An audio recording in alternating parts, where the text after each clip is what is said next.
pues hablar de nacional se ha vuelto como un tabú, ¿no? Decir que lo nacional no existe porque en realidad se diluye en estos procesos, pero en realidad, pues, si algo nos ha explicado los distintos investigadores, pues es que realmente lo nacional aún perdura en ese proceso transnacional, ¿no?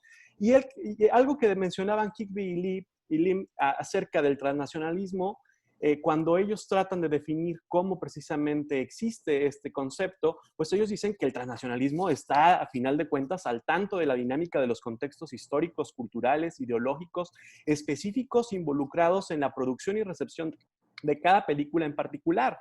Esto quiere decir que efectivamente, cuando hablamos de transnacionalismo, necesitamos voltear a ver lo que está produciendo la industria de ese país y cómo la audiencia de ese lugar o de ese contexto consume ese producto. Es importante para cualquier proceso transnacional el tomar en cuenta esos factores. Y el valor del cine transnacional pues no reside en el texto en sí mismo, sino en cómo la audiencia lo apropia, cómo la audiencia, tanto local y diaspórica, lo usa y negocia con ese texto. ¿Qué toma de ese texto para sí?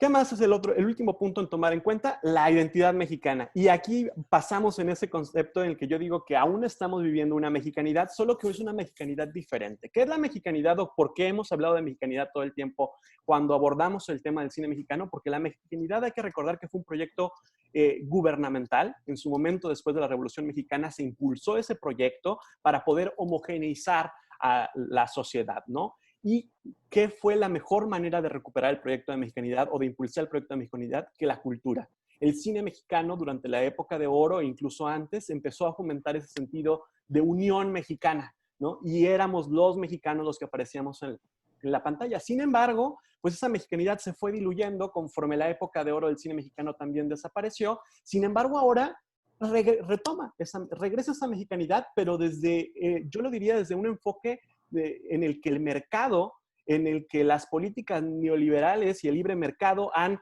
tenido una influencia muy fuerte para decir, ok, todavía necesitamos una audiencia heterogénea, homogénea. Necesitamos una audiencia que pueda consumir este producto y se identifique sin importar que en México no solamente existe una audiencia, sino que hay diversas audiencias.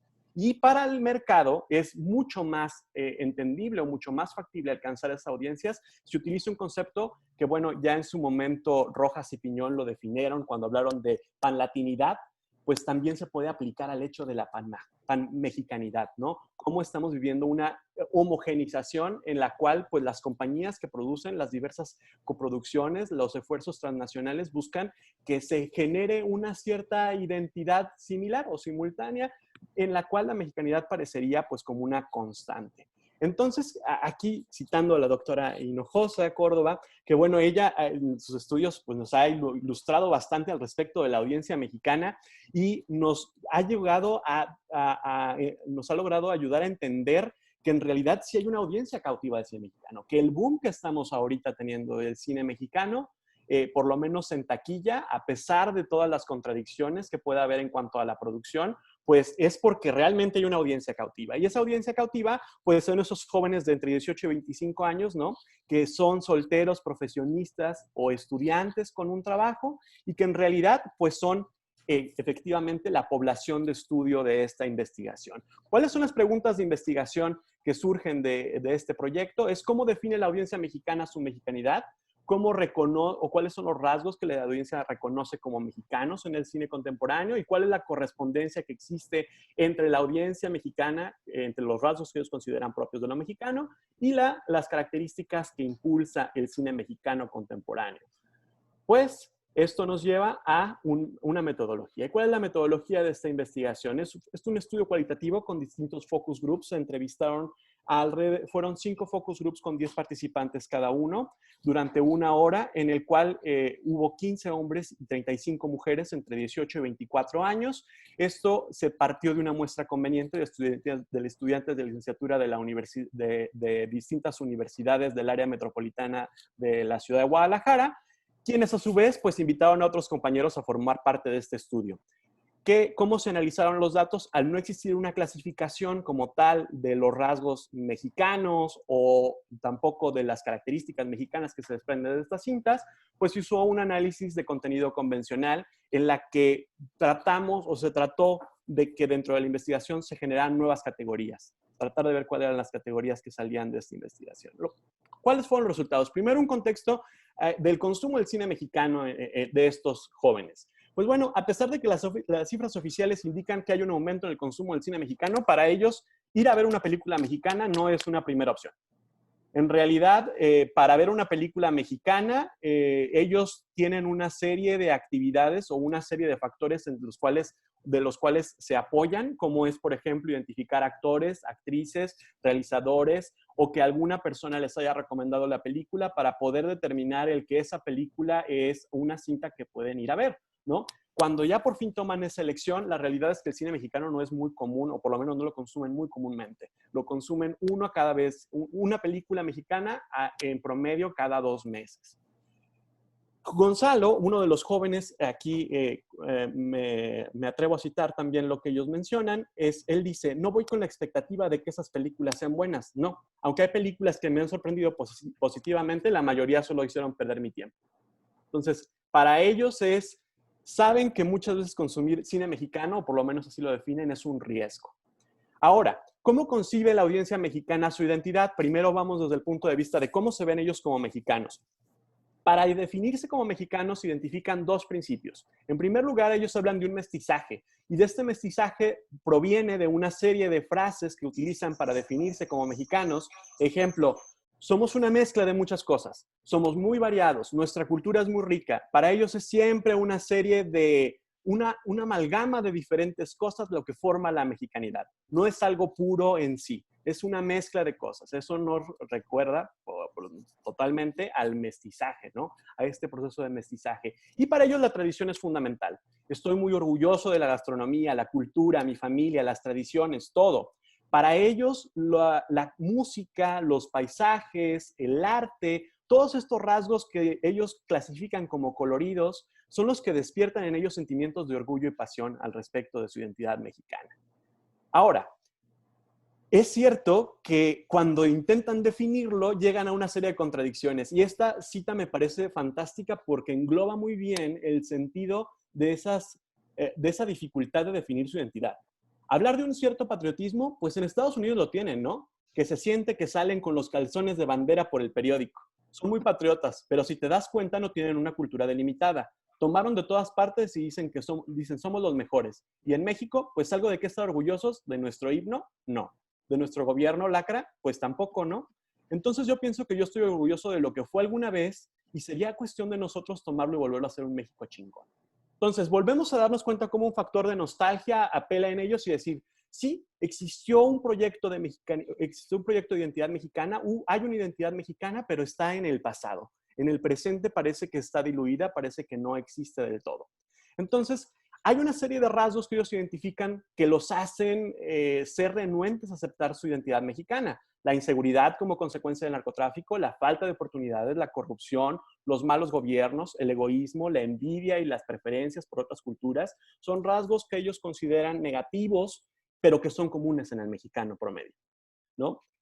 Entonces, al tener estos sentimientos encontrados sobre la mexicanidad, ellos, quizá una de las cosas positivas que rescatan es la resiliencia. El hecho de decir que como mexicanos podemos superar cualquier adversidad. Ellos le llaman esa astucia mexicana que resuelve cualquier problema, que le ve el lado bueno a las cosas y que los ayuda a reírse de sus desgracias. Ahora, resolviendo la segunda pregunta de investigación, ¿cuáles son los rasgos que la audiencia reconoce como mexicanos en el cine mexicano contemporáneo? Aquí podemos ver que ellos reconocen muy bien que existen 2 tipos de cine mexicano. El artístico, que es más enfocado a festivales, y el comercial, que es el que se puede consumir de manera más directa en cualquier sala cinematográfica. Esto no es novedad y esto ya se ha documentado muchas veces, y lo que es interesante es darse cuenta que la audiencia lo percibe de la misma manera que como muchas veces lo hemos teorizado, ¿no? Aquí es importante que uno de los rasgos principales que ellos coinciden es el clasismo. Para ellos el clasismo existe en la vida real y es parte obviamente de las películas mexicanas. Sin embargo, también conciben que ese clasismo es llevado a los extremos. Ellos dicen, por ejemplo, aquí Darío menciona, los directores solo construyen personajes unidimensionales. O viven para ser nacos o viven para ser fresas, ¿no? Entonces dicen, la clase baja ellos la consideran como los nacos y la clase alta la consideran como los fresas. Entonces empiezan a darse cuenta que hay una serie de representaciones o de estereotipos con los cuales, digamos, identifican a las dos clases sociales. Dicen, bueno, en las películas mexicanas, cuando hablan de las clases bajas, las ponen como criminales violentos, flojos, analfabetos, trabajadores, ingeniosos, optimistas, persistentes y dispuestos a ayudar a los demás. Mientras que la clase rica comparte esas características positivas, pero la corrupción es, digamos, de donde emerge de esas clases. Ahora, aunque ellos reconozcan estos rasgos, no significa que en la vida real también ellos lo vean en esas clases sociales. Ellos dicen, sí hay ciertas similitudes, pero son exageradas, ¿no? En muchos casos. Por ejemplo, aquí hablan también otros dos rasgos, corrupción y violencia. Para ellos, dice Brenda, experimentas la corrupción todos los días en todas partes. El soborno que le das a la policía cuando pasas un semáforo en rojo, aquí las leyes apestan. Y todos en el grupo o en ese grupo focal están de acuerdo con esa afirmación. Ellos dicen que sí, que las películas mexicanas representan la realidad de la corrupción, aunque exageran esos problemas. Volvemos a hacer esa aclaración. Y también hablan del patrimonio cultural. Hay tradiciones reales, la modernidad de la nación. Ellos dicen, estas películas mexicanas, o por lo menos las que pertenecen al área del entretenimiento, las comedias románticas que muchas veces son tan criticadas, para ellos dicen, es que las comedias románticas realmente muestran cómo México es moderno, cómo no es un ranchito, ¿no? Esas son algunas de las palabras que ellos mencionan y que después vamos a ver que se recuperan. Aquí la familia surge otra vez como una institución fundamental y la figura nuclear no es prevalente. Ellos reconocen que hay un sinnúmero de familias y que distintas configuraciones familiares. Lo que es interesante es que ya no es la familia nuclear que venía de la época de oro del cine mexicano, sino que también ya reconocen que existen demasiados tipos de familias, ¿no? Entonces, hay sí una cierta similitud entre cómo ellos ven el cine de oro, el cine de la época de oro y el cine contemporáneo, y el punto de convergencia, pues son las tradiciones. Ahora, respondiendo a la última pregunta de investigación, es ¿cuál es la correspondencia que existe pues, entre lo que ellos reconocen como su identidad y lo que ven en las películas? La primera relación es esa tradición, que ya hemos hablado, ¿no? Que sí hay muchos rituales del ser mexicano. Y la segunda es la resiliencia, que en verdad como mexicanos pues tratamos todo el tiempo de verle el lado bueno a las cosas. Hay dos similitudes con la vida real que los hacen no identificarse, digamos, del todo con estas películas. Una de ellas es que ellos no se identifican porque dicen, somos clase media, y en realidad estas películas solo hablan de la clase alta y de la clase baja. Entonces nosotros no estamos ahí. No hay realmente una representación que nos haga decir, sí, yo quiero ser como ese personaje, porque ese personaje no es parte de mi clase social. El narcotráfico, la pobreza y el clasismo que existen es una representación exagerada y que esto, dicen, ha fomentado que existan muchos estereotipos también en el cine de Hollywood. Tienen sentimientos encontrados porque por un lado dicen, sí, las películas de la época de oro transmiten los valores y transmiten las tradiciones, pero al mismo tiempo ellas son las culpables de que haya demasiados estereotipos de nosotros como mexicanos en todas partes del mundo. Entonces ahí vemos cómo hay una lucha por comprender eso. Ahora concluyendo, cerrando esto, creo que podemos cerrar con tres contradicciones generales. Una de ellas es que los participantes aman México y aman su identidad, pero no quieren vivir en el país, ¿no? Para ellos es como, sí, amamos México y amamos todo lo que somos, pero en realidad hay tantos problemas y y es muy complicado relacionarse en el país que yo prefiero vivir en otra parte. Ahora, reconocen que los rasgos que representan las películas mexicanas sobre México y los mexicanos son reales, pero ellos dicen, están exagerados. En realidad los problemas que presentan el cine mexicano o la forma en la que nos representa es una exageración de las condiciones cotidianas. Y por último, hay muchos estereotipos que provienen de la época de oro, pero ellos reconocen que las tradiciones culturales que ahí se presentan pues son fundamentales de la identidad nacional. Lo que es muy interesante de esto, y eso es algo que podríamos regresar y concluir aquí, por ejemplo, es que cuando ellos les preguntas cuáles son las películas que tú consideras que representan México fielmente, tienden a hablar de películas que representan a México hacia atrás, históricamente. Por ejemplo, salió como Agua para Chocolate, Roma e incluso Coco. Para ellos son películas que hablan realmente del mexicano. es interesante ver cómo entonces existe esa conceptualización de que un cine que retrata al México de antes es el cine que realmente está hablando del mexicano como es. Concluyendo entonces, esto tiene implicaciones prácticas porque nos ayuda a darnos cuenta que en realidad sí existe una negociación de la audiencia con lo que percibe en la pantalla, sí hay una serie de factores que ellos identifican que los hacen acercarse al cine mexicano, y el conocer esos factores nos podría ayudar más a conocer también esa audiencia y cómo poder generar contenidos que hagan que esa audiencia realmente conecte con esas películas, ¿no? ¿Qué hay de limitaciones y que creo que eso es importante tomarlo en consideración en futuro? ¿Qué se define como cine mexicano en el México contemporáneo? Porque es muy interesante que había, en ocasiones ellos definían películas como Birdman como mexicanas o Coco como mexicanas. Entonces, el concepto de cine mexicano ya no es algo que podamos solamente referirnos a películas que se producen en el contexto nacional, sino también en esa situación transnacional nos lleva a pensar en el rol que han hecho actores, actrices y realizadores fuera de México, y que también otras películas fuera de México han hablado acerca del país. Y por último, clase media. Hay que definir ese concepto porque aunque ellos se conciben clase media, hay muchas contradicciones que en realidad no hace que parezca que los jóvenes pertenecen a una clase media, ¿no? Se van de intercambio, tienen oportunidades que en realidad el promedio de la clase media, si nos vamos a los datos duros, pues ellos no estarían perteneciendo a ese sector. Entonces hay que redefinir esos dos conceptos en futuras investigaciones. Y por último, pues solo agradecer también al Instituto Thomas J. Harris que aportó un apoyo económico para realizar esta investigación, sobre todo en las gratificaciones que se les dio a los participantes dentro de este focus group. Con esto concluiría mi presentación y estamos al pendiente de las preguntas y respuestas al terminar las demás ponencias. Muchas gracias.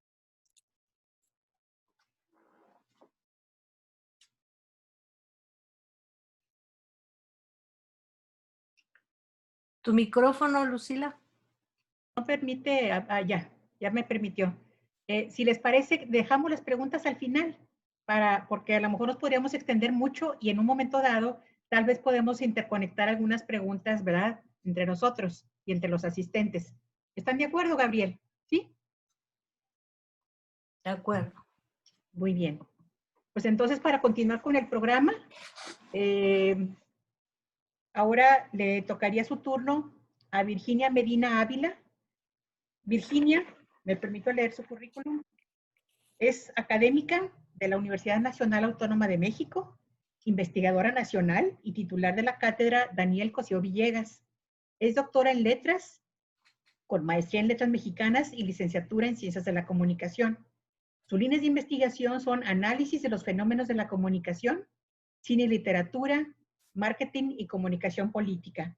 Ha publicado una veintena de artículos científicos, 13 libros y múltiples artículos de divulgación, y además tiene la página web Escritores del Cine Mexicano Sonoro 1931-2000. Damos pues la bienvenida a Virginia, ¿verdad? Para que pues nos exponga la presentación que trajo para nosotros hoy. Empezamos, Virginia. Sí, bueno, yo traigo un video que dura menos de 20 minutos, para ser precisos como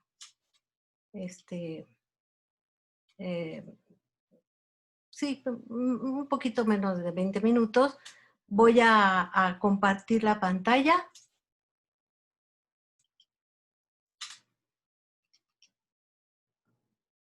Y voy a correr el video. ¿Ven mi pantalla? Todavía aparece negro. Ah, bueno, a ver.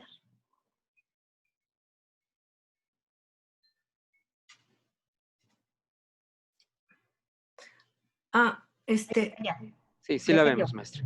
Ya, ahora sí. Pero ¿qué me dijo? Que tenía que poner el... Compartir sonido de la computadora. Es abajo de su pantalla del lado izquierdo. Ay, mamacita.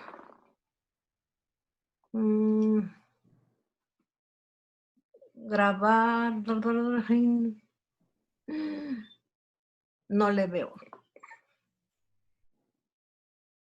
¿No encuentra el control, maestra? No, no veo el control remoto. No sé si es. No.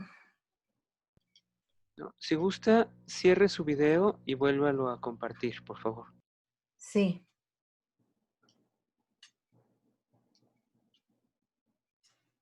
Perdónenme, es que siempre me auxilian en mi clase, siempre me asisten y yo no sé cómo.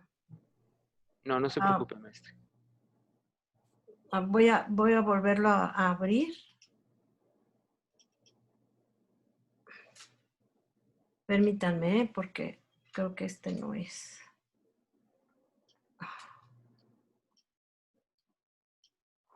Lo tenía, ya les mandé el enlace y entonces ya por eso me hice bolas, pero permítanme.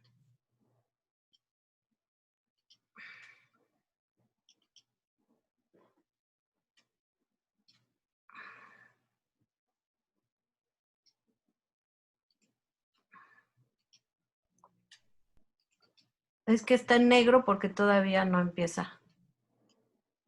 ¿Ya? ¿Le doy de reproducir? Dele, por favor, maestra. Gracias.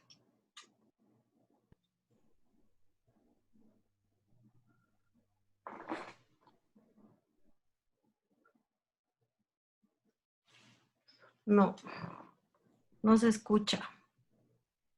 Perdónenme. No se preocupe. Si me Este, hace favor, ponga a compartir su pantalla le y abro.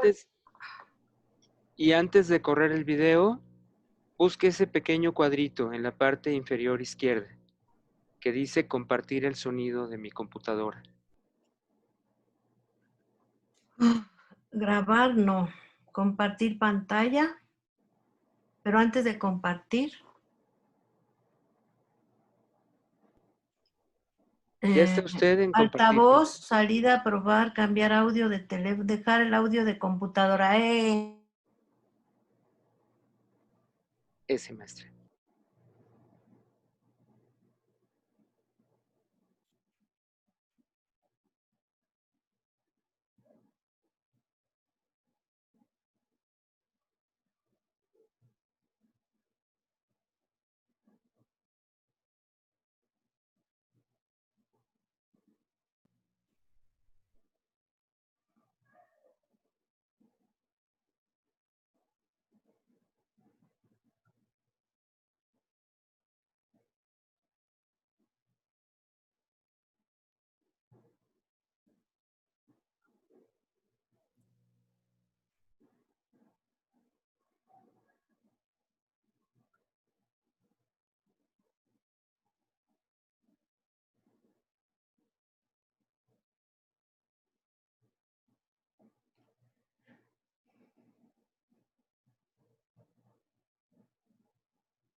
Pues seguimos sin ver el video.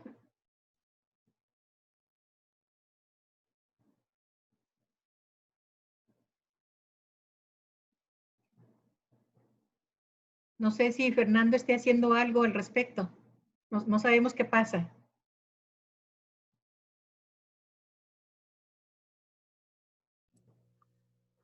Desde acá no puedo habilitarlo, maestra. Tiene que habilitarlo la maestra Medina. Está corriendo desde su computadora. Sí.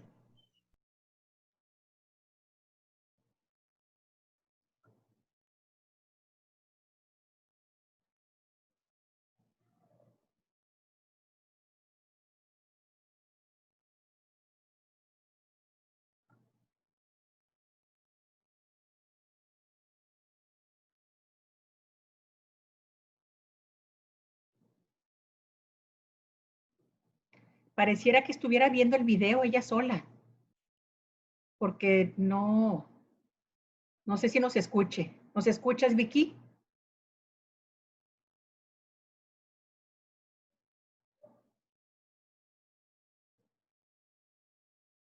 Parece que no nos escucha. Sí, eso parece.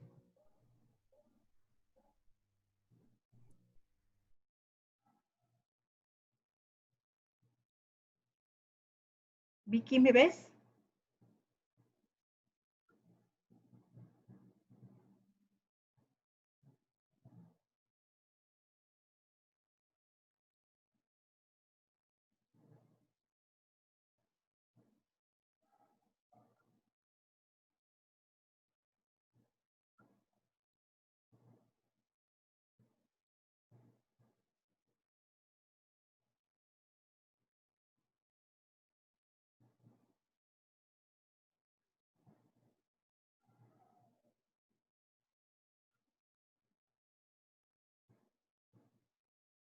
Oiga, Fernando, bueno, ¿y usted no nos puede conectar de nuevo con Vicky?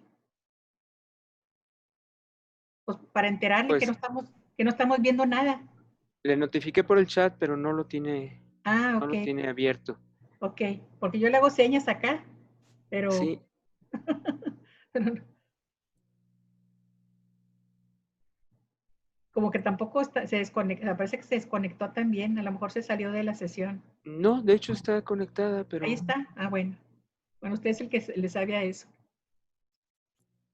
Con el audio compartido, ¿ya me escuchan? No vimos nada, Vicky, ni te escuchábamos. Ay, ahí, perdónenme, es que no sé qué pasó. ahí ya la escuchamos, maestra. Pues, Sí, ahora sí. pero no voy a poder pasar el video. Entonces, voy a pasar, compartir la pantalla para que se vea el video Muy y, bien. no le voy a cambiar a la computadora porque no se oye. ¿De acuerdo? Ok. Muy bien, maestra. Perdónenme, pero No hay problema, No, Vicky. no diga eso, no se Adelante. preocupe. ay, Adelante. ya me puse muy nerviosa. No te preocupes, estamos entre amigos. Es Disculpe. parte del show. Bueno, va el audio de... Estimados colegas, soy Virginia Medina Ávila de la Universidad Nacional Autónoma de México. El tema que presento es Cine y política hacia la transición democrática mexicana en los últimos 50 años, 1968-2018. Esta propuesta se inscribe en las concepciones de Nimoy y Sanders, además de Combs, quienes consideran al cine como una forma de mediación política que nos revela las estrategias y rituales del poder. Por tanto, las películas contribuyen decididamente a la formación de un imaginario político. El cine se sitúa en el debate de la cultura y del espacio públicos. Ficción, entretenimiento o imaginario no deben ser palabras ajenas al análisis y estudio de la política. Máxime cuando hoy la noción clave de representación política está de manifiesto a través de su carácter visual y espectacular, en el sentido premoderno de publicidad representativa del que nos habló Habermas. Gramsci también nos ofrece elementos para este punto de partida cuando plantea la importancia de la cultura como conjunto de dispositivos generadores de hegemonías y de consensos, y como terreno de lucha política. De esta manera, el cine se entiende como productor de imaginarios y consensos hegemónicos, como revelador privilegiado de verdades políticas y como fuente de conocimiento. De igual manera, se concibe como espacio cultural específico que sirve de escenario de representación de las dinámicas políticas, donde se configuran imaginarios, se interpretan los conflictos y se forman consensos. Como señala Trenzado Romero, a propósito de la relación entre el séptimo arte y la ciencia política, el cine tiene un papel político crucial como mediador del imaginario colectivo a la hora de construir identidades. El periodo revisado inicia en plena Guerra Fría. Se inscribe en los movimientos estudiantiles en defensa de la adopción del socialismo para resolver las contradicciones del proceso desigual del desarrollo económico de México. detonados con las matanzas de estudiantes el 2 de octubre, a 10 días del inicio de las Olimpiadas de 1968, y el jueves de Corpus Christi, el 10 de junio de 1971. Continúa con el ascenso de los llamados tecnócratas Miguel de la Madrid, Carlos Salinas, Ernesto Zedillo. Finalizan los regímenes que gobernaron los primeros 18 años del siglo XXI. Vicente Fox, Felipe Calderón y Enrique Peña. Bajo la guía de economistas formados en el extranjero en altos puestos políticos, México experimentó una revolución de libre mercado que transformó por completo las políticas desarrollistas de los años anteriores. Así, la sucesión presidencial de 1982 marcó el ascenso de la tecnocracia que logró el preciado estandarte de la política económica neoliberal, el Tratado de Libre Comercio de América del Norte con Canadá, Estados Unidos y México en 1994.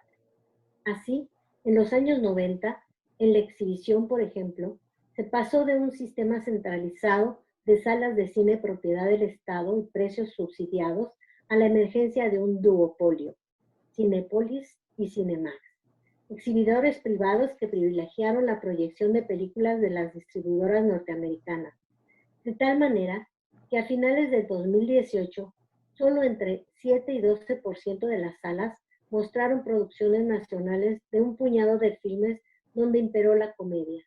Por si esto fuera poco, la distribución de las películas producidas en México se dificultó aún más con la emergencia de distribuidoras streaming de contenido multimedia bajo demanda como Netflix.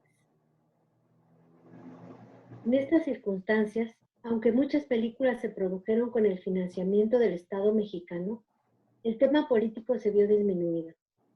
Aunque algunas películas realizadas en el gobierno del presidente Luis Echeverría durante la proclamada apertura democrática con la estatización del cine mexicano fueron la excepción. En los años 70, el cine nacional obtuvo logros importantes con el apoyo del Estado. Se dio también la construcción del Centro de Capacitación Cinematográfica, la fundación de la Cineteca Nacional y un control menos severo de la censura. Era un ambiente propicio para la creación de películas de crítica social y contenido político.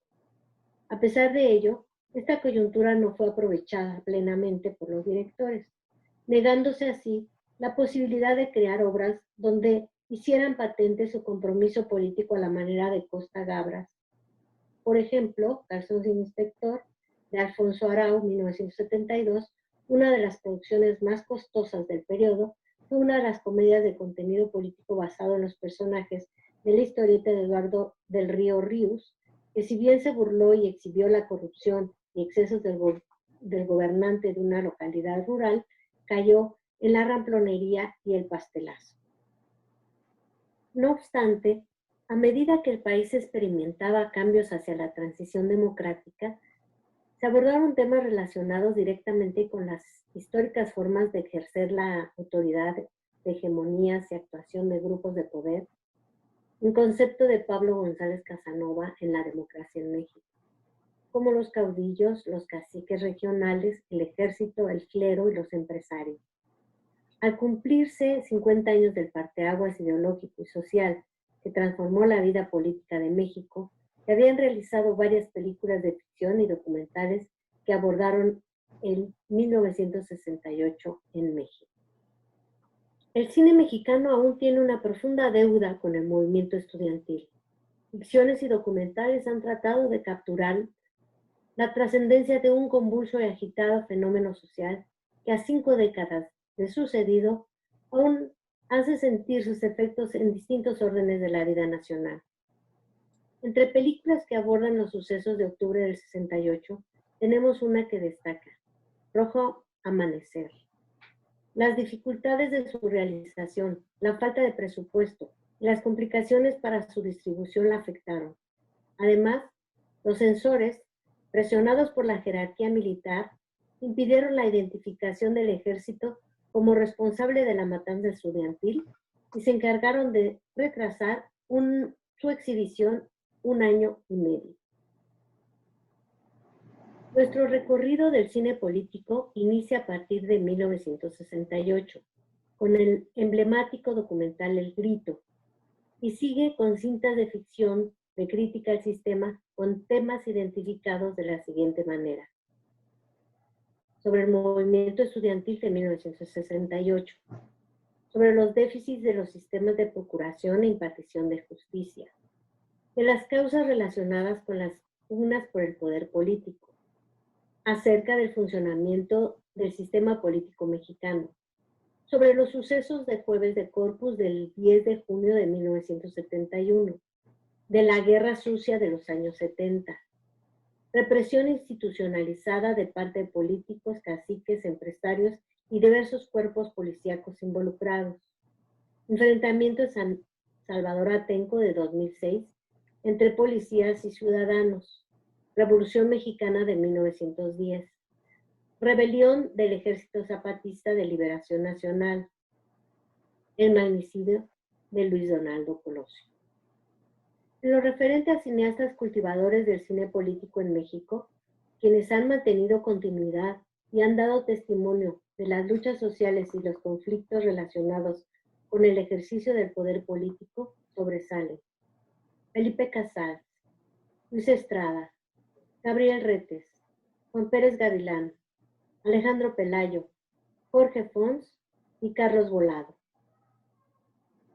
Entre ellos, Felipe Casals es el más prolífico. En las películas de Casals se expresa lo que el filósofo italiano Antonio Gramsci denominó la política como ética del orden colectivo.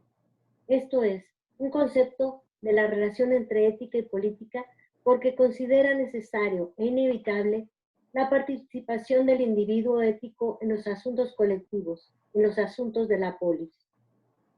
Por ejemplo, aunque Casals no critique explícitamente en Canoa, basada en hechos reales, el autoritarismo del gobierno, sí hace una crítica feroz de la sociedad mexicana, aquella que se deja llevar por la propaganda oficialista, aquella que identifica el ser estudiante con tener ideas comunistas y se deja manipular por la Iglesia Católica. Casals mostró a la Iglesia como un microestado con determinante fuerza política y cómo el sacerdote asusó al pueblo para linchar a 5 jóvenes el 14 de septiembre de 1968, a 17 días de la masacre de Tlatelolco, cuando los jóvenes no pretendían otra cosa que ir de excursión a la Malinche, montaña de Puebla de 4.420 metros de altura. Nelapando adapta la novela testimonial de José Revueltas sobre su reclusión en la prisión de Lecumberri como preso político del movimiento del 68. Hace una crítica feroz a la crueldad del sistema penitenciario y rinde un homenaje a los presos políticos. En el año de la peste, evidencia cómo se trata de ocultar una terrible epidemia que azota a la población. El gobierno simplemente controla los medios de comunicación y ejerce presión para que nadie escriba, publique o hable de la peste. Al final de la película, el presidente reconoce que no hubo tal epidemia. En Bajo la Metralla retrata el triste final de un grupo de jóvenes guerrilleros que son emboscados y masacrados como consecuencia de la guerra sucia en un México sin libertades políticas. En Los motivos de Luz, Casals trata el matricidio de Elvira Luz Cruz. En apariencia, delinea un hecho policíaco, pero en realidad nos muestra las condiciones de miseria de las llamadas ciudades perdidas con una crudeza sin contrapisas. Hay cierto determinismo social en el trágico destino de Luz, que desgraciadamente se confirma en la realidad mexicana. En Digna, hasta el último aliento, Casals explora la trayectoria de una gran luchadora social y sus relaciones con el poder político en México, mas no aporta una conclusión. El espectador deberá hacerlo. Es difícil precisar cuál de las obras representa el cine de la transición política mexicana con mayor fuerza. Sin embargo, podemos destacar 2, Rojo Amanecer y La Ley de Herodes. Rojo Amanecer de Jorge Fons, 1989, película de ficción sobre el movimiento estudiantil del 68, fue filmada 21 años después de los acontecimientos. Se estrenó año y medio después de su filmación y se exhibió en todo el país con gran éxito. Dentro del régimen de Salinas de Gortari, fueron los militares quienes ejercieron mayor presión para evitar que Rojo Amanecer fuera proyectada públicamente, ya que aparecían en varias escenas como participantes directos de la represión. Finalmente, levantaron el veto a cambio de que el director suprimiera varias tomas donde figuraban miembros de las fuerzas castrenses. Filmada con pocos recursos económicos, Rojo Amanecer consigue recrear el clima de incertidumbre, temor y zozobra de una familia mexicana con diferencias generacionales y ideológicas entre sus miembros y víctima de la violencia del Estado. La Ley de Herodes de Luis Estrada, 1999, presenciamos una farsa política sobre la corrupción del gobierno. Durante los años de transición hacia la alternancia en el poder, esta fue una de las películas que provocaron mayor interés por parte del público. Sirviéndose de la comedia, Estrada aborda las formas de actuar de políticos del México de los años 40. La cinta cuenta la historia de Juan Vargas, un joven burócrata enviado a gobernar un pueblo de México profundo, quien tiene que vivir todo un proceso de reeducación política que le permitirá ejercer el poder a la manera clásica. Este personaje refleja continuo un lugar común, la perversidad de los políticos. Al inicio es un hombre honesto, de limpios ideales y buenas intenciones, pero conforme se codea con el resto de los políticos y se inserta en el sistema, pierde sus cualidades para ser igual que todos. La Ley de Herodes tuvo algunos intentos de censura, lo que provocó una publicidad muy efectiva para la obra de Luis Estrada. Finalmente, a pesar de que la industria cinematográfica mexicana enfrentó problemas económicos de promoción, distribución y exhibición en el periodo de 2014 a 2018, vivió uno de sus mejores momentos en términos cuantitativos. En 2018 se incrementó la producción anual de cine mexicano con 184 largometrajes y se cumplieron 4 años con el mayor nivel de producción desde 1958, cuando se hicieron 135 títulos. El número de películas apoyadas por el Estado fue de 97 títulos y se aprobaron apoyos para la distribución de películas premiadas en los festivales internacionales de Cannes, Berlín y Venecia. La promoción de la película mexicana ganadora de 2 Oscars, Roma, de Alfonso Cuarón. En este panorama de aparente bonanza, la comedia ligera se impuso. De las 10 películas nacionales más taquilleras, 8 fueron de este género. Ya veremos, La boda de Valentina, Una mujer sin filtros, Hasta que la boda nos separe, Más sabe el diablo por viejo, A ti te quería encontrar, Cómplices, Lo más sencillo es complicarlo todo. Mientras, La leyenda del charro negro es de dibujos animados y El habitante es de terror. Situación aparte lo representó Roma, por el tema contextual político de la matanza de Corpus Christi de 1971. Después de esta vista panorámica, puedo asegurar que hasta hoy ninguna cinta de ficción reivindica la acción social que se gestó a partir del movimiento estudiantil en su justa dimensión. El cine mexicano ha escatimado los testimonios de las transformaciones políticas de nuestro país, precisamente cuando más puntos de vista se necesitan para identificar los problemas, corregir errores y aportar ideas. A pesar de todo, nada puede impedirnos desear que la verdadera época de oro del cine mexicano, de contenido social, crítica política, con aspiraciones estéticas y poéticas, esté aún por llegar. Muchas gracias.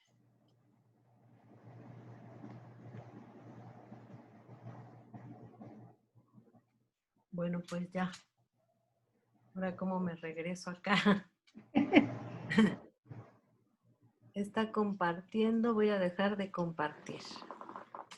Listo. Ya. Muy bien. Pues muy interesante tu exposición, al igual que la de Gabriel, ¿verdad? Y bueno, pues si me permiten, ahora continúo yo para luego dar un espacio a las preguntas, al diálogo y a las preguntas del auditorio que tengamos presente, si les parece. Muy bien. Gracias, muy amables. Gracias.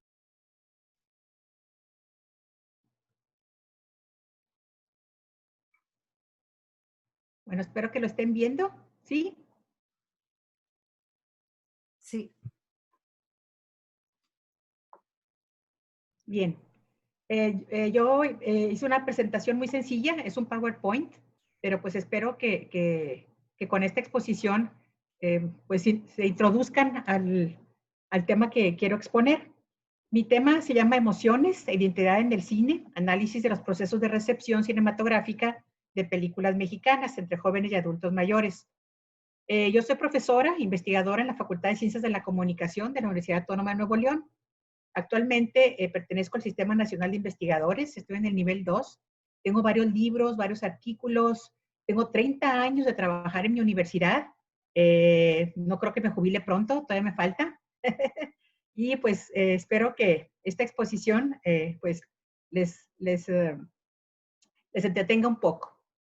A manera de introducción, como comentaba precisamente hace un momento Vicky, el cine mexicano vive actualmente un buen momento.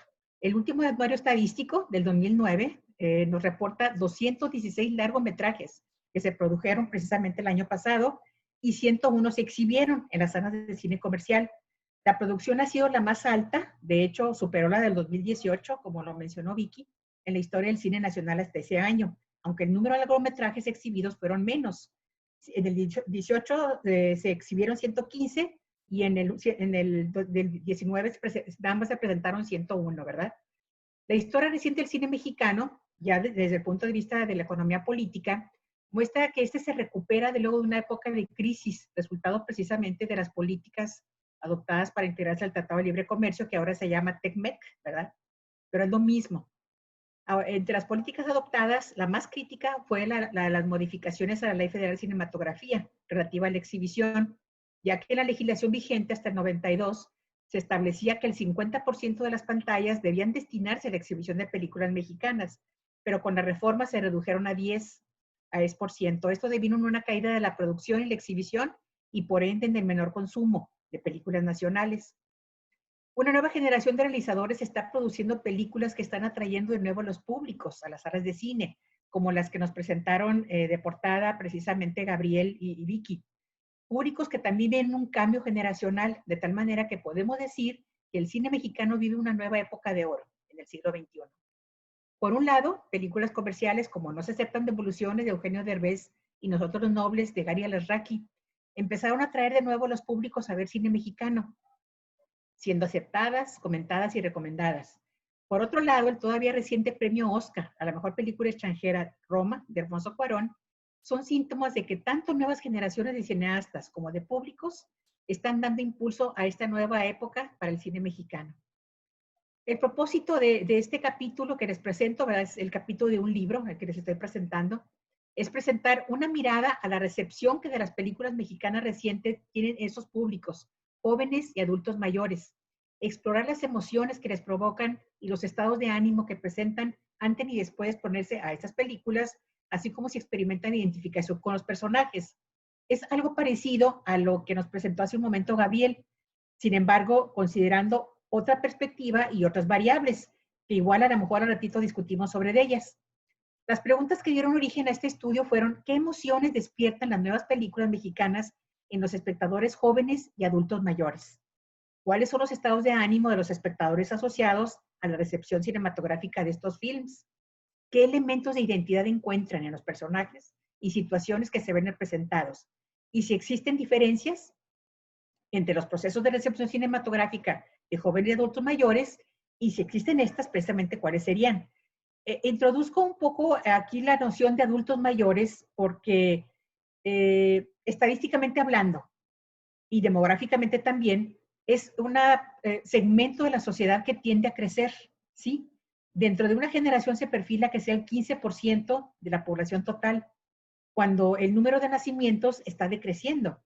Entonces, creo yo que en todos los ámbitos académicos y quienes nos dediquemos a la investigación, los adultos mayores tienen que ir figurando entre nuestros sujetos de investigación, porque finalmente van a ser receptores, audiencias, espectadores, consumidores, clientes, van a ser la proporción de la población más grande, ¿verdad? Entonces creo que es algo en lo que también tenemos que enfocarnos. En su aspecto metodológico, en esta investigación se utilizó el método mixto empleado por Ana María Fernández, quien realizó un estudio similar en la ciudad de Guadalajara, Jalisco, y que nos proporcionó los instrumentos de medición utilizados por esta investigadora, los cuales adecuamos al contexto de esta investigación. Yo me puse en comunicación con Ana María, muy gentilmente platicamos, le dije, oye, ¿quieres hacer algo parecido? Me gustó mucho tu investigación, y pues bueno, ella amablemente me compartió sus instrumentos, yo los adecué a mi contexto y fueron los que apliqué precisamente en mi estudio. Las delimitaciones de esta investigación se suscriben a analizar los procesos de recepción nada más de 2 películas. No se aceptan devoluciones y Nosotros los Nobles. Se seleccionaron estas 2 películas por considerar que su contenido es pertinente para los propósitos de este estudio, es decir, el análisis de la recepción, porque fueron las que obtuvieron el mayor ingreso de taquilla en el 2013, están disponibles en diversas plataformas y persisten en el gusto del público tanto en la televisión abierta como de paga. Las variables de análisis fueron las emociones, los estados de ánimo, identificación con los que los personajes se derivan de los procesos de recepción de espectadores de 2 grupos etarios, adultos mayores y jóvenes. Ahora bien, como parte de la fundamentación teórica, es decir, en qué estudios me estoy yo basando para extraer el marco conceptual, marco de referencia, fundamentación para el análisis y todo lo que, las funciones que cumplen, lo que se llama el marco teórico de un trabajo de investigación, pues empecé por los estudios sobre teoría de la recepción o estética de la recepción, porque finalmente de ellos provienen los estudios de recepción cinematográfica. Estos señores, Hans Robert Haus, Wolfgang Iser, Hans Gadamer, ellos fueron los que originalmente empezaron a analizar desde el enfoque de la literatura la recepción que tenían los lectores de las obras. Y por otro lado, el concepto de horizonte de expectativas de Carl Heyman, que es muy interesante y que nos ayuda a veces a establecer el porqué las diferencias que puede haber a veces en esa percepción, interpretación, sentido que les dan los espectadores a las películas. Contribuciones provenientes de la semiótica, la sociología, el psicoanálisis y la psicología cognitiva, todo esto en conjunto sentaron las bases para una teoría naciente de la recepción cinematográfica a la que han contribuido a consagrar, entre otros autores, hay muchos, pero entre otros, más contemporáneos a partir de los 70, Humberto Eco, Janet Seiger, Robert Allen de Douglas Gomery y Laura Zavala, un contemporáneo nuestro, ¿verdad? Entre otros. Las principales aportaciones de estas contribuciones se pueden resumir en: el espectador no existe de modo abstracto, sino que ha de ser considerado en su marco cultural e histórico, es decir, que el espectador es una construcción social. El significado del texto depende del contexto social del espectador. Eso tiene mucho que ver precisamente con el horizonte de expectativas de Karl Marx. Hay una dialéctica negociadora entre la ideología propuesta por el texto y la propia situación social del espectador.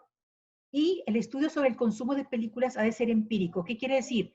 Pues como su nombre lo indica, hay que basarse en los hechos, es decir, hay que preguntarles a los espectadores, precisamente, qué emociones sienten, cuál es su estado de ánimo, qué sentido le dan a las películas, si encuentran o no elementos de identidad. A eso se refiere empírico, en los hechos, basarse en los hechos.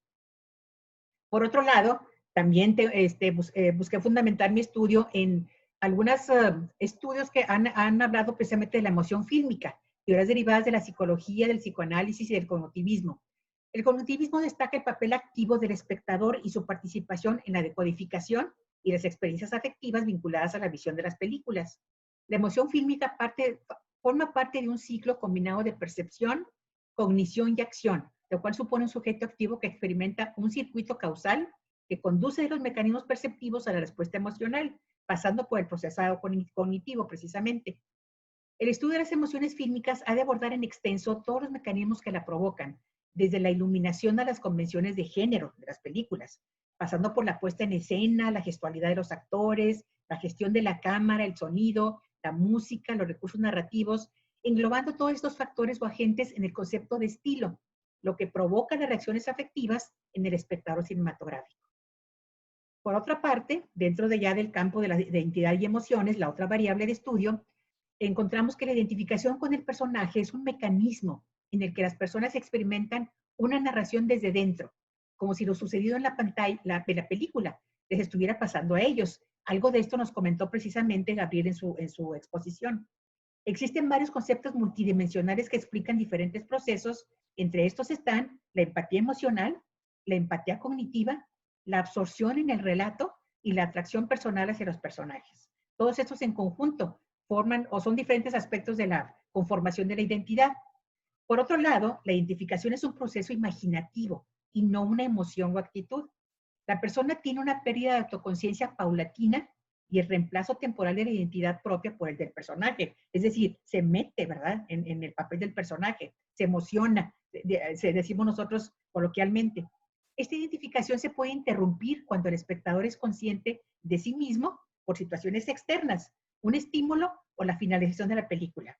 Prenden las luces y sentimos así como que parecía que estaba soñando o parecía que estaba dormido, dice el espectador. Bien, vamos con el método. Como les comentaba anteriormente, este estudio es una réplica del estudio de Ana María Fernández que hizo en Guadalajara. Es una investigación con un enfoque mixto, utilizando las técnicas de la encuesta y el focus group, el cual se realizó en la ciudad de Monterrey durante el semestre enero-julio de 2018 y donde se utilizaron estas películas, No se aceptan devoluciones, Nosotros los Nobles, para analizar su recepción cinematográfica entre dos grupos etarios, jóvenes y adultos mayores. Ahora bien, el universo fueron estos dos grupos etarios, jóvenes de entre 18 y 25 y adultos mayores de entre 55 y 98, aunque no lo crean. La muestra fueron 6 grupos, 3 de cada rango etario. El tamaño total de la muestra fue de 35 jóvenes y 41 adultos mayores. En ambos grupos etarios se cuidó que hubiera paridad de género, mitad hombres y mitad mujeres, aproximadamente. Y las técnicas que se emplearon fueron la encuesta y el focus group. La encuesta se aplicó previo al visionado de la película y el focus group posterior, para contrastar precisamente las emociones que sentían antes, ¿sí?, sus estados de ánimo, y ver, después de ver la película, si estas se habían modificado o permanecían igual. Algunas de las preguntas de la encuesta eran cómo se sienten hoy, cuál consideran su estado de ánimo, si les gustan las películas mexicanas, cuáles han visto últimamente. Y las preguntas del focus group fueron, ¿les gustó la película? ¿Cómo se sienten después de haberles visto? ¿Qué emociones les produjo haberla visto? ¿Cuál es su estado de ánimo luego de haber visto la película? ¿Qué se sintieron identificados con algún personaje? ¿La película les hizo reflexionar sobre un tema en particular? ¿Qué valores vieron en la película? ¿Y qué mensaje consideran deja la película sobre el país? Las preguntas de la encuesta fueron por escrito. Se les repartió el cuestionario previo al focus group. Posteriormente se les pasó la película y después se hizo la dinámica del focus group. Algunos resultados. Les pongo aquí los más, vamos a decir, significativos, porque pues es muy amplio, ¿no? Fueron 6 focus group, pero aquí está básicamente un resumen de lo encontrado. En algunos aspectos vemos coincidencias entre los grupos etarios, pero en otros se observan interesantes contrastes. Por ejemplo, en el caso de los adultos mayores encontramos que algunos expresaron emociones como la alegría y el enojo ante la situación que vivían los personajes. Otros se sintieron identificados con el personaje del padre en la película de Nosotros los Nobles. Algo semejante a la empatía cognitiva, emotiva y atracción hacia el personaje como elemento de identificación que mencionaban Igartua y Muñiz. Por otra parte, algunos de los adultos mayores también expresaron encontrar valores en el mensaje de la película. El valor de la familia, el respeto, la solidaridad. Se sintieron orgullosos de ser mexicanos y de ver con esperanza el futuro del país. En general, sus emociones fueron positivas, profundas y reflexivas. En cuanto a los jóvenes, estos coincidieron en que sintieron también alegría al ver esta película. Sin embargo, al cuestionarles sobre si sintieron empatía o se sintieron identificados con algún personaje, sus respuestas no fueron muy precisas, como contestó uno de ellos al preguntarles si se habían sentido identificados con algún personaje. Creo que con todos, contestó uno de ellos. Creo que con todos, dice. O sea, te cuentan muy bien la historia de todos y pues te la relatan de una manera que hacen que les tengas cierto aprecio a los personajes, pero así como una especie de desdén. Y eso tiene que ver precisamente con lo que decía Gabriel, que no a todos les gustan estas películas nuevas, no a todos les caen bien, sobre todo a los jóvenes. En cuanto a los valores que transmite como mensaje la película, mencionaron la responsabilidad, la honestidad, la perseverancia. Es decir, vieron otras cosas que no vieron los adultos mayores. Observando con esto la distinta percepción que hubo sobre este tema entre jóvenes y adultos mayores, diferencias atribuidas tal vez a los horizontes de expectativas, en palabras de Gadamer, y experiencias de vida de cada grupo etario.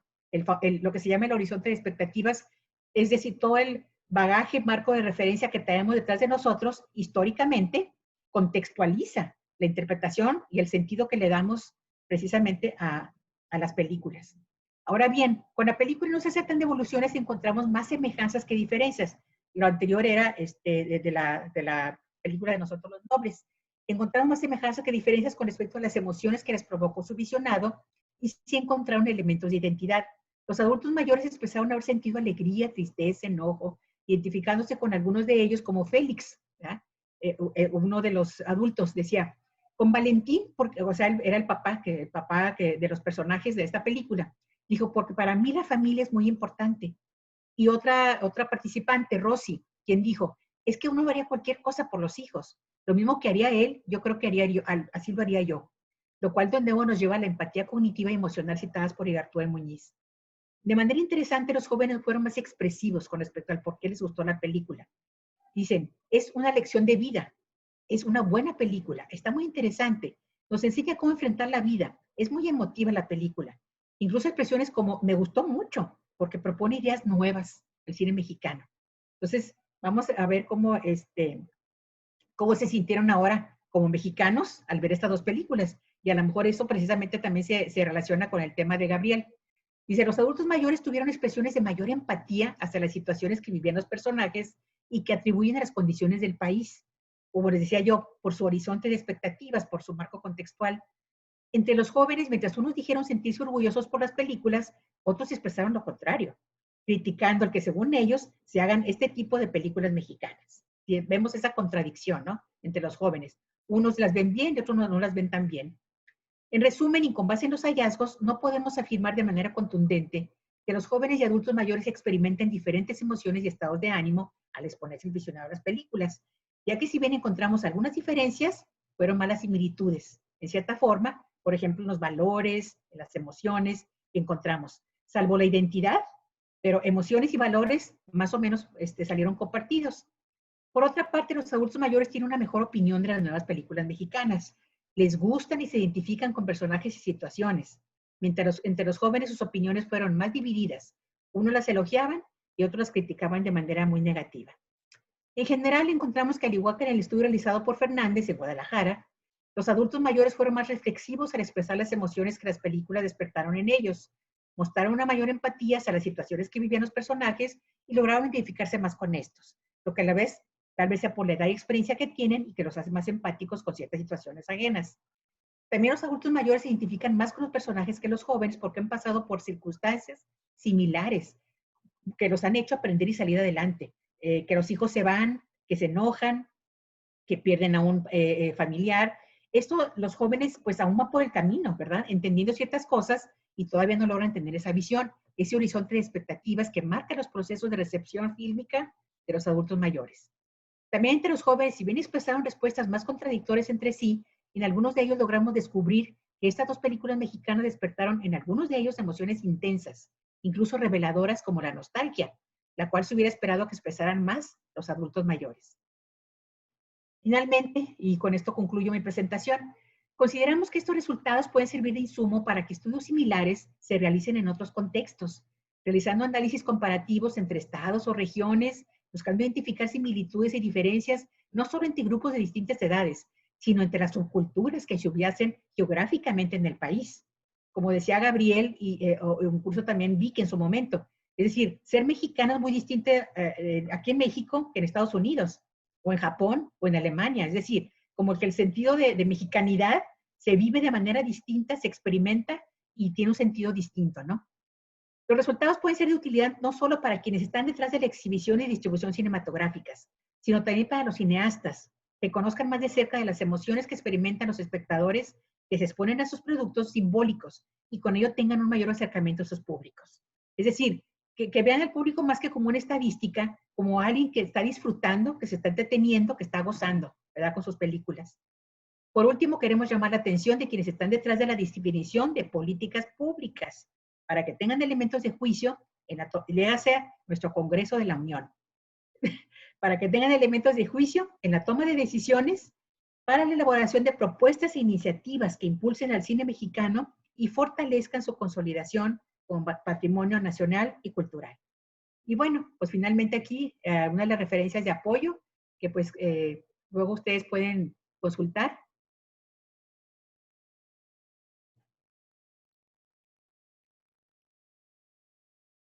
Y a ver cómo me integro de nuevo. ¿Cómo me integro de nuevo a la... Solo deje de compartir la pantalla, maestra. Ah, ok.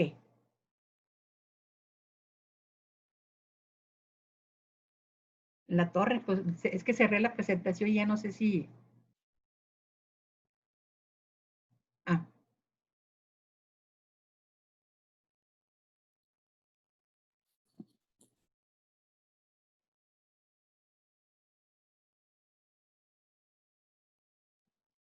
A ver ahí. El Team Marín de Dopingüe, sí. Listo, ya estamos, maestra. Me fui de Team Marín de Dopingüe, a ver si la atinaba. Ahí está, ok, muy bien. Bueno, pues entonces con esto concluimos las 3 presentaciones. No sé si quieren abrimos el diálogo. Ahí alguien está levantando la mano entre el auditorio. Aquí, ¿quién me ayuda a darles la palabra? Si les Fernando. parece bien, yo abro el micrófono de las personas que levanten la mano o si gustan pueden anotar sus preguntas en el chat. Pues yo creo que nos vamos de una por una, ¿no? Para que en su momento tengamos oportunidad los 3 de comentar. ¿Cómo ven? Ustedes o si quieren anotamos luego todas y las contestamos. Ustedes díganme, Vicky y Gabriel, ¿cómo quieren que sea? Yo concuerdo. ¿Mm? Yo concuerdo. Creo que podemos de una por una ir abordando para que nos dé tiempo de... ¿Verdad? Sí, Bueno, sí, sí. y no perder el hilo. Ok, de acuerdo. Entonces, si Fernando nos ayudas, entonces yo no vi en qué orden se fueron presentando. Tengo aquí nada más, en mi pantalla veo a alguien que se llama Montserrat.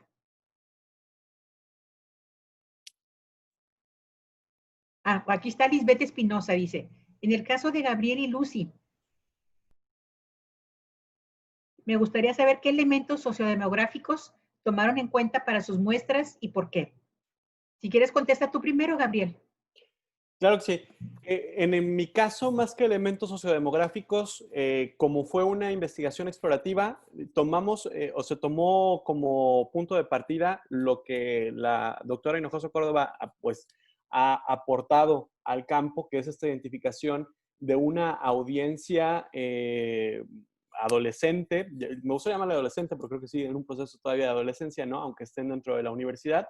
Entonces, el enfoque fue buscar o, digamos, 2 criterios de selección. Uno, que fueran estudiantes universitarios que actualmente estuvieran formando parte de cualquier institución educativa, sin importar digamos, si es una escuela privada o una escuela pública, sino que fueran estudiantes en ese rango de edad.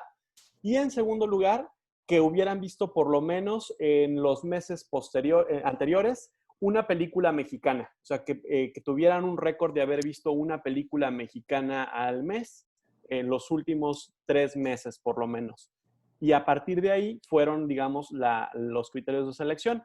Ya no se hizo un estudio más profundo de la demografía de esta población, porque no era la intención determinar en qué espectro de, digamos, de clase social quedaban o cuáles eran los datos demográficos, sino sobre todo ver de qué manera iban ellos dándonos una clasificación exploratoria.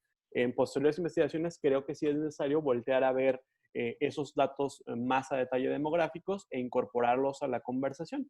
Como bien decía en la conclusión, creo que el hecho de intuir que ellos, o por lo menos en los grupos focales, se presentaban como clase media, pues deja mucho o da un entredicho de qué es clase media para ellos, ¿no? Y si Sí, realmente eso coincide con la definición de clase media. Ese fue en mi caso. Muy bien. Bueno, en mi caso, datos sociodemográficos eran 2 grupos etarios, como lo mencioné, uno de jóvenes de 18 a 25, de ambos sexos, también estudiantes universitarios. Mi universidad es pública, entonces puedo considerar que sean también clase media, ¿verdad? En este caso. Y en el caso de los adultos mayores, aquí les comparto lo muy interesante. Estos focus group, algunos de ellos los formamos entre los papás y abuelitos, entre los abuelitos más bien, porque el detalle era que fueran mayores de 65 años.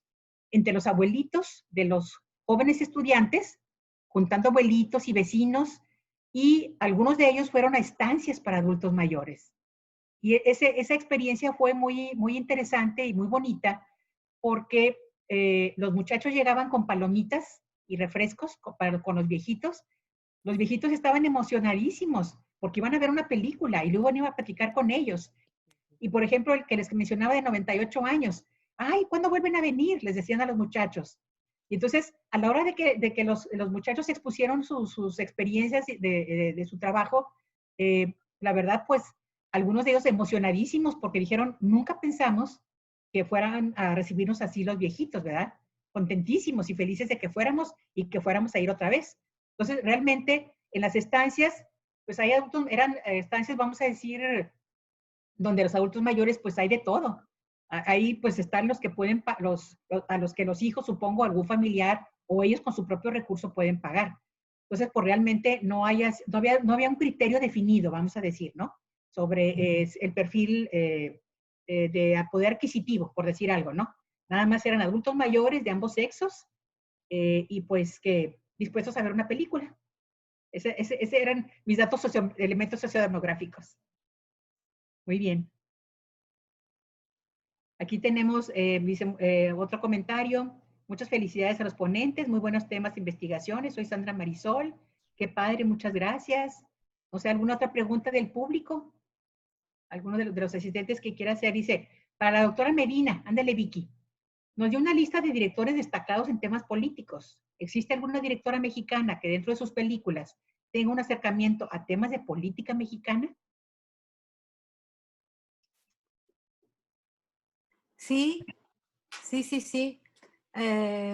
Desgraciadamente se distinguen por solamente una película, y entonces yo hice la revisión, ¿no?, de cuáles eran los directores que habían tenido más incidencia en realizar cine político o cine de contenido político. Y entonces, pues, nada más, ellas se destacan con una, por ejemplo, ¿no?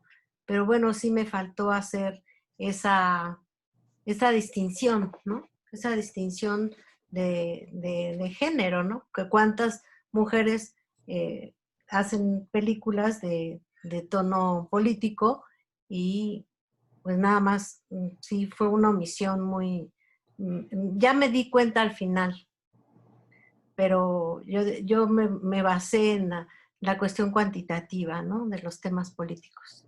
Una omisión. Bueno, ahí se perfila una futura línea de investigación. Sí. Es, Muy bien. todas las líneas de investigación son eso, ¿no?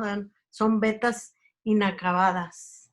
A ver, Vicky dice, ¿cómo definirías al cine político? ¿Solo por su contenido? Bueno, esencialmente por su contenido de tema político y el tratamiento también, ¿no? El compromiso. Yo hice una serie de distinciones en el marco teórico, y vimos, bueno, que tiene ciertas características esenciales, ¿no? Sobre todo, voy a retomar lo que mencioné al principio de la ponencia, quienes se consideran al cine político todos estos teóricos como Nimmo, como Sanders, además de Combs, y bueno, los conceptos donde una forma de mediación política que nos revela las estrategias y rituales del poder, ¿no? Entonces, eso esencialmente la clave de la representación política como una visión de publicidad representativa a la manera de cómo lo concibió Habermas, ¿no?, cuando plantea la importancia de la cultura como conjunto de dispositivos generadores de hegemonías y de consensos. Entonces, ¿quiénes tienen esos temas políticos que yo distinguí sobre el movimiento estudiantil del 68, sobre los déficits del sistema de procuración de impartición de justicia, de las causas relacionadas con las pugnas por el poder político, acerca de cómo está el funcionamiento del sistema político mexicano en general, sobre los sucesos tanto de Jueves de Corpus Christi, de la Guerra Sucia de los años 70, de la represión institucionalizada, del enfrentamiento de San Salvador Atenco, algunas películas sobre la Revolución Mexicana, la rebelión del Ejército Zapatista de Liberación Nacional, el magnicidio de Luis Donaldo Colosio. Bueno, yo identifiqué esos temas y entonces por eso, y los directores más destacados, pues por eso mencioné solamente a Felipe Casals, a Luis Estrada, a Gabriel Retes, a Juan Pérez Gavilán, a Alejandro Pelayo, a Jorge Cons y a Carlos Volado, ¿no? Entonces, pues hay asuntos que aborda el cine político y son eminentemente los referentes a los asuntos colectivos, ¿no? A los asuntos pues que también señala un compromiso y una crítica social, ¿no? Y que hace evidente la problemática de un país con tantas contradicciones como el nuestro. Y entonces eso yo lo concibo. Tendríamos aquí toda una discusión acerca de esa definición del cine político y de un tema político y de los tratamientos. Y bueno, pues considero que el cine mexicano todavía nos ha quedado a deber para hacer un cine de contenido político, de crítica social y sobre todo con aspiraciones estéticas, ¿no? También. Uh-huh. La siguiente pregunta viene para los tres, porque no dice específicamente para quién. Dice, ¿cómo será el cine mexicano en tiempos de la 4T, de la 4 transformación? ¿Habrá mejoras? A ver, compañeros, ¿qué opinan? Vicky. Bueno, Lucy comentó que las películas que había también, varias películas producidas en 2019. Yo creo que no fueron producidas, fueron exhibidas en 2019 y que ya se habían realizado en años anteriores. Así, porque desgraciadamente el año pasado y este año pues no ha habido la oportunidad de pues promover el cine mexicano, sobre todo que no hay apoyos tampoco de parte del gobierno para invertir en producciones mexicanas, ¿no? Lo que han hecho han sido esfuerzos de particulares. Así es. Para hacer el cine mexicano, pero el Estado mexicano no ha podido en estos 2 años apoyar las producciones ni de ficción ni de documentales.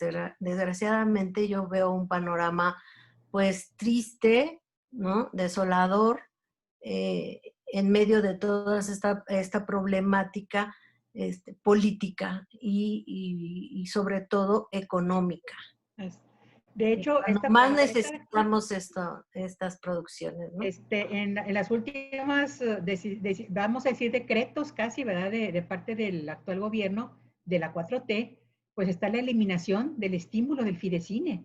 Entonces, pues si de por sí, como tú comentabas, las aportaciones económicas eran pocas de parte del gobierno, pues con estos, la verdad, están dando al traste con el cine mexicano.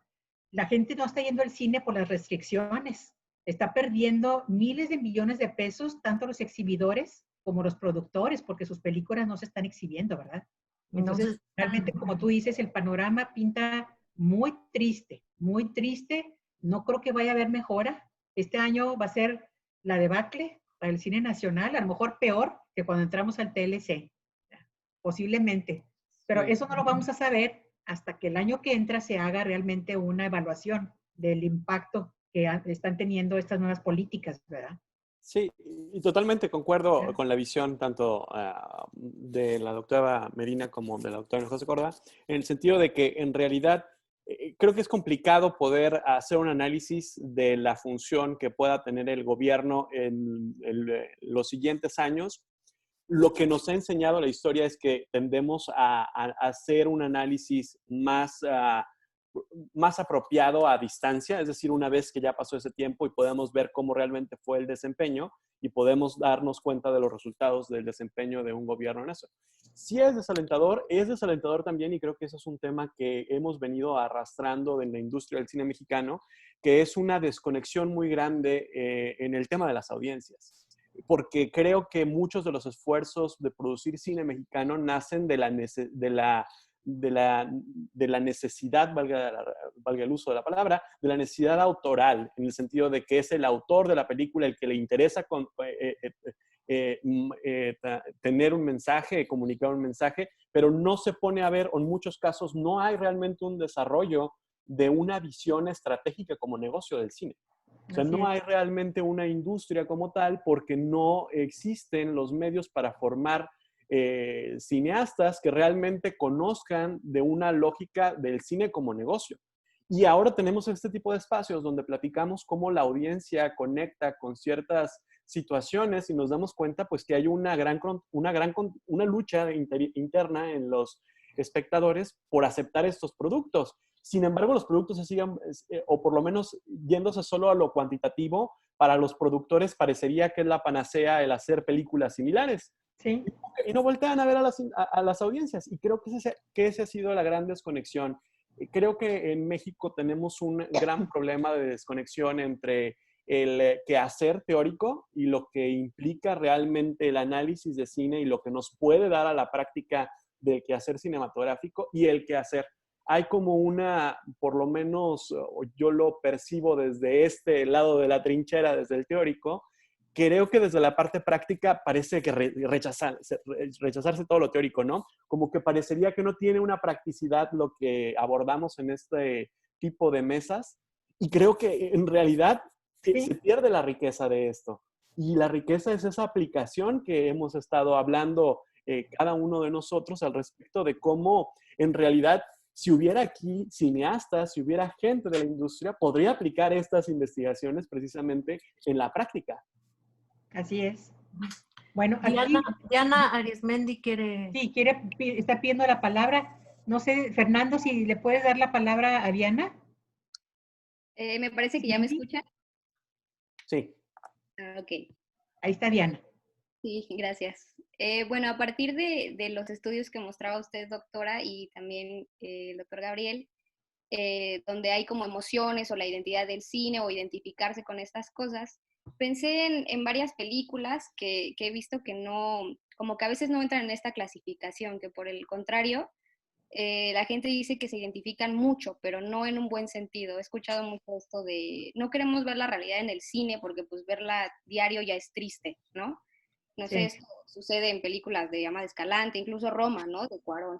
Entonces, pensaba que, bueno, ya que ustedes mostraron películas que son más comerciales, son las que la gente se identifica más, si creen que solo un cine mexicano que permita esta identificación ideal y en muchos casos utópica, es el que permite acercarse al público y volverse parte de este canon de cine mexicano actual, vaya, o también para la doctora Vicky, o todavía hay lugar para este cine que retrata políticas o realidades difíciles de ver en pantalla, para que sea el que se convierta, ¿no? en un cine mexicano actual, vaya. Pues no sé quién quiera contestar primero. Sí, tengo una idea, creo que es un tema que luego es complejo en el sentido de que tendemos a pensar que las películas que son de entretenimiento o que son populares no aportan ninguna lectura crítica a la condición social de las personas. Y creo que eso ya otros investigadores, por ejemplo, Jean-Paul Smith, que investiga mucho el cine mexicano también popular, pues nos ha demostrado que en realidad hay lecturas en esas películas donde sí existe una crítica social y sí existe un cierto acercamiento a una nueva forma de apreciar la realidad del mexicano. El gran problema es que ciertamente se diluyen muchas de esas temáticas al respecto de otros artefactos o dimensiones más comerciales, digamos, de cada película. Yo diría que no es necesariamente caer en ninguno de los dos extremos. Cierto es que la audiencia concibe el cine mexicano como extremista en ese aspecto. O es totalmente de cine, como lo platicábamos justo en la ponencia, es prácticamente o el cine de arte, que es un cine para festivales y que saben que va a retratar una realidad muy cruda mexicana y que es este cine que genera un cierto rechazo, porque como bien comentaba una de las participantes en uno de los focus group, dice, pues es que no se me haría lógico que ninguna persona en su sano juicio viera todo lo que ocurre día a día en México y todavía quisiera ir a ver una película que le dice, fíjate qué mal estamos, ¿no? Sí. Dice, entonces, pues en realidad no es la función, o sea, tenemos que proponer algo más. ¿Cuál es el gran problema que yo creo que también abordan estas cintas? Que al final no hay una solución. Es mostrar una realidad que es cruda y es una realidad muchas veces con un final, podríamos decirlo, catastrófico, sin tener una visión o una alternativa de cómo construir un México mejor, ¿no? Y que sí lo dan estas películas comerciales en algunos aspectos o en algunas dimensiones de la sociedad, pero se diluyen precisamente entre la mercadotecnia y todo lo demás. Yo creo que se debe de encontrar el punto medio. Definitivamente hay una búsqueda o hay una necesidad de encontrar un punto medio y bien, como lo señalaba la doctora Medina, creo que hay muchos temas y que en México ha sido muy complicado el tener cine político, el cine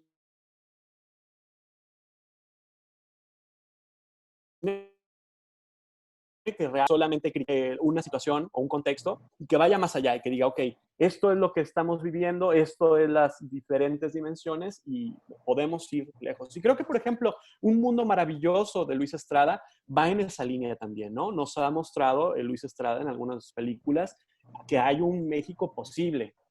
Y quiero creer, o por lo menos quiero sumarme a la esperanza que tiene la doctora Medina, que vamos a llegar a una época en la que precisamente se produzcan este tipo de películas.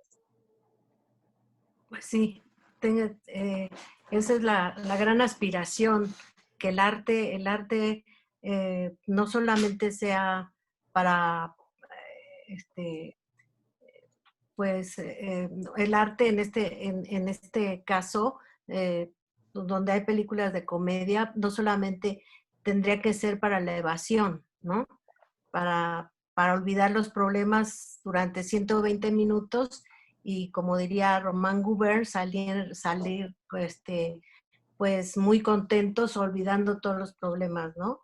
Entonces yo creo que es difícil hacer un cine político de contenido social, de compromiso, y además con aspiraciones estéticas y poéticas. Yo creo que es lo más difícil, pero yo creo que lo están logrando, porque no hay nuevo cine mexicano, según mi concepto. Hay nuevos cineastas que están haciendo cine mexicano de mucha calidad, ¿no? Vean los premios últimamente en Cannes, ¿no? De cineastas mexicanos en los últimos 5 años y en distintos festivales internacionales. Yo creo que sí puede haber esa pues, hacer realidad esta aspiración de hacer un cine, un cine, pues, que nos deje algo en qué pensar, ¿no? No solamente de evasión.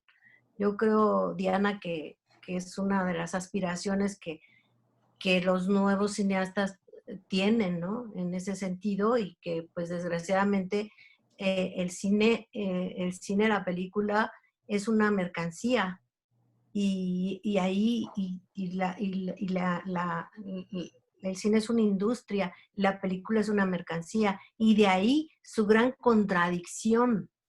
Porque, como decía la maestra, la doctora Lucy, ¿cuántas películas que se han producido en estos últimos años van a siquiera amortizar su inversión? Sí. Entonces, esa es la gran realidad. Pues es una industria. Y entonces, por eso, del recuento que yo hice, de las 10 películas más taquilleras, pues 8 eran comedias ligeras, ¿no? Y una de terror y otra de dibujos animados. Entonces, pues, ahí, ¿qué hacemos? ¿Qué hacemos con este cine mexicano que no carece de talento? Así es. Por ningún motivo. Tiene mucho talento, tanto de quienes escriben las historias como de los realizadores. Entonces, y de los actores, y del talento hay. ¿Qué nos hace falta? Dinero. Esa es la gran contradicción.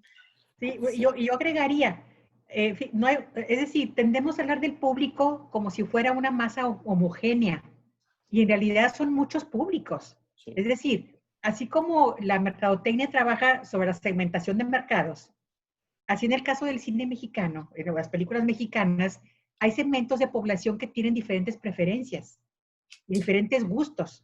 Habrá quien le gusta la comedia, habrá, por ejemplo, quien le gusta el cine de tema político.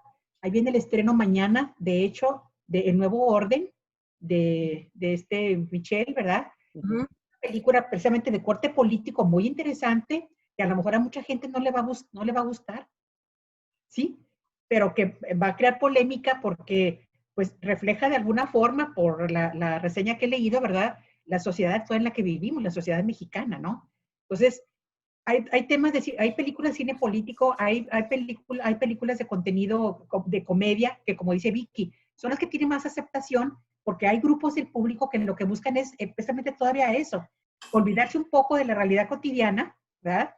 Entretenerse, divertirse, escaparse, como quien dice, ¿verdad?, para no evitar ver la realidad que nos va a mostrar El Nuevo Orden.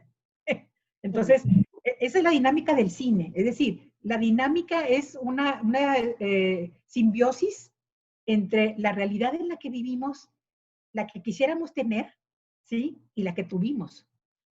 Ahí se funden como una especie de hilo conductor, ¿verdad?, el pasado, el presente y el futuro. Claro, mucho de su futuro, en cierta manera, ya de una manera práctica, depende pues del, como dice Vicky, del negocio que pueda patrocinar la película, ¿verdad?, o para su producción, porque es costoso hacer una película, ¿sí? Pero algunos cineastas, bueno, no se pueden las exhibidoras, pues vamos viendo la manera de hacer convenio con las compañías de streaming como Netflix y otras, ¿verdad?, Claro Video y todas ellas, que precisamente, pues, ni modo, van a ser los nuevos canales de distribución y exhibición mientras no podamos ir de nuevo a las salas de cine, ¿no? Entonces, pues, realmente, pues habrá que ver cómo pinta este futuro, pero pues la verdad es que sin dinero no hay cine. No, o sea, no hay que ser tan, tan utópicos, ¿verdad? Pero sí, aunque sea poquito, pero se necesita dinero para hacer cine. Y ahora, otra cosa justo que leí en los comentarios es el hecho de ver que al erradicar los fideicomisos, películas como por ejemplo las películas que ha producido Eugenio Derbez o películas que han sido las comedias ligeras que están en los primeros lugares vayan a desaparecer, eso en realidad no va a ocurrir, ¿no? Si nosotros entramos en la dinámica de cómo se realizan esas películas y de cómo están sustentadas por una coproducción transnacional, Así es. y nos fijamos, por ejemplo, en cintas como Hazlo como Hombre, que en realidad está sustentada por toda una maquinaria chilena que coproduce con México y con Estados Unidos, que es, por ejemplo, a Toda Madre Entertainment, que es una empresa de Aislinn Derbez y Mauricio Ockman situada en Estados Unidos. Si entramos en esas dinámicas de realmente cómo se mueve el dinero, pues son quizá los menos afectados en muchas ocasiones estas cintas, ¿no? Ellas van a seguir porque encontraron un modelo de negocio que saben explotar a través de esas coproducciones. Sí, yo también iba a hacer el comentario sobre el fideicomiso y sobre el cine de Derbez. Pues hay nada más que ver la ficha filmográfica y, como dice Gabriel, ver quiénes fueron los productores, y ahí no vamos a encontrar de ninguna manera pues este caso de algún fideicomiso mexicano, ¿no? Entonces, lo que sí va a dar al traste estos convenios, porque se usaba para precisamente para que entrara el dinero. Sí. Para dar seguridad a que entrara ese dinero. Entonces, yo creo que no se conoce bien el funcionamiento de los fideicomisos y para qué se crearon en un momento dado, en cada realidad de las diferentes formas de invertir en los talentos, ¿no? Entonces, bueno, pero esa es otra, Ese es otro tema. es una cuestión política que hablando de cine político, no me voy a meter. El cine político hizo política. Pero creo que eso es un punto muy importante que debemos de reconocer también, así como la doctora Hinojosa Córdoba lo mencionaba, el hecho de que hay diferentes audiencias y que hemos, o por lo menos desde un punto de vista mercadológico, luego se tiende a pensar en que es un público homogéneo porque va a distintas partes de Latinoamérica. Existe lo mismo, no podemos nosotros analizar el funcionamiento de cada una de las películas si no vemos precisamente cuáles han sido los mecanismos de producción, porque creer que existe un solo mecanismo de producción de cine mexicano, pues es un reduccionismo. Tenemos que darnos cuenta de que en realidad es un pulpo, ¿no? Y Así como es. bien lo mencionamos, hay demasiadas vertientes.